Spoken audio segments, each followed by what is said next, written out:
Good Food for Everyone with Tina Addison.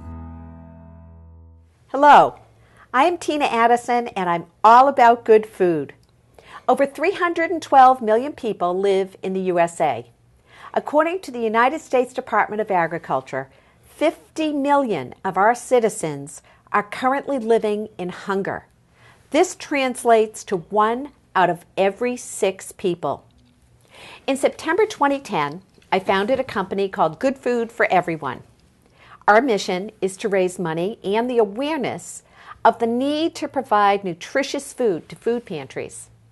I would like to introduce my friend, Rob Zacon. With his extensive background in healthcare, financial planning, and television production, I know he is the perfect person to help convey good food for everyone's hopes, visions, and plans. Welcome to Good Food for Everyone, Rob. Tina, it's a pleasure to be here with you. My pleasure. So, Good Food for Everyone's challenge is to donate good, healthy, and nutritious food to food pantries. Can you explain this a little bit more? Yes, Rob. Many processed foods often have an excess of sodium and simple carbohydrates, better known as sugar. Of course, some of these treats are fun and acceptable in our diet.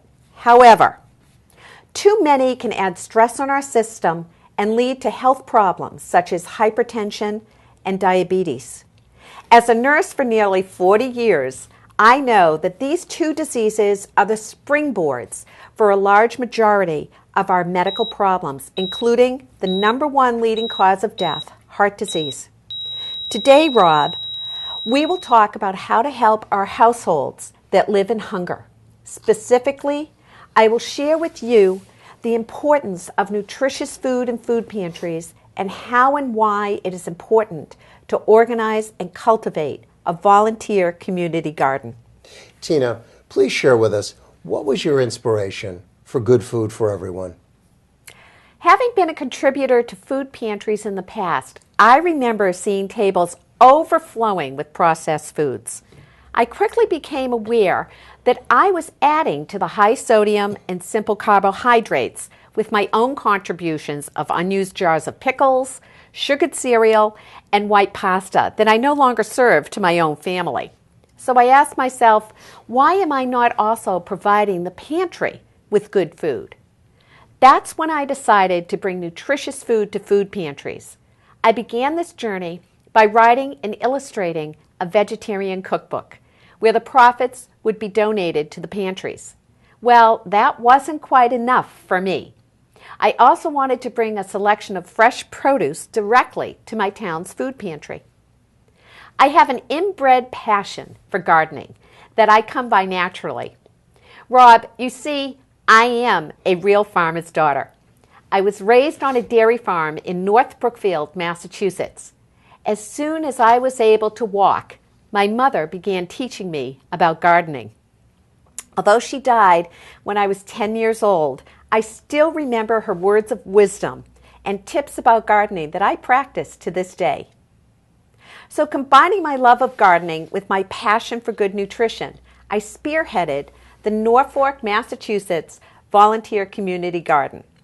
Along with the support of Norfolk Grange 135, Norfolk Pomona Grange number 27, and the Norfolk Federated Church, I organized the garden's efforts.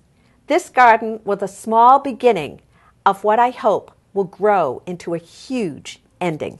That's fabulous. Tina, why is nutritious food for food pantries so important? Having worked in medical and psychiatric health care for over 40 years, I have had the opportunity to be with people who have fallen on hard times. They have shared with me the multitude of challenges they are up against, both physically and emotionally. Rob, the faces of the hungry have changed throughout the years, from starving children you used to see on TV to the faces of our next-door neighbors.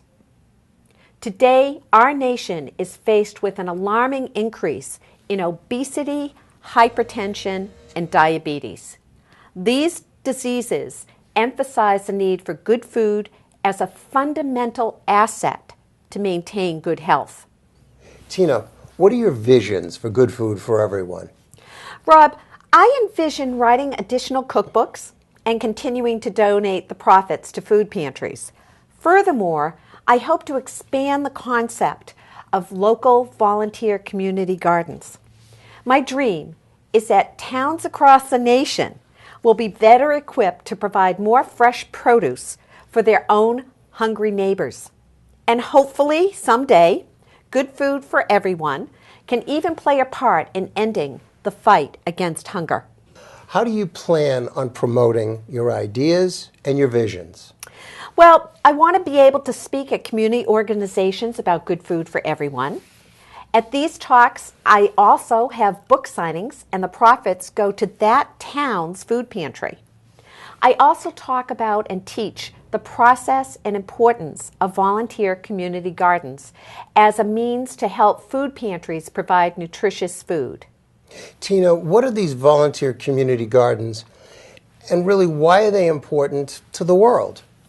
Rob, a volunteer community garden is a garden grown by a town or community with the intention of providing local food pantries with fresh, non-processed foods. Although the garden we grew this summer was only 100 by 100 feet, it provided fresh vegetables not only for my hometown, but also for a neighboring one. If every community could grow such gardens around the world, we could together make a huge dent in our hunger epidemic. Absolutely. Stay with us. We'll be right back after these messages. Here we have our cucumber area. It has been a total winner and a lot of fun. When we pick, one person goes through and picks, another one goes through and finds more, and then the third person goes and finds more. And the next day, we come back and find the ones we didn't find. Here's one that's pretty big. I would have picked it yesterday, but didn't see it, and now we've got it.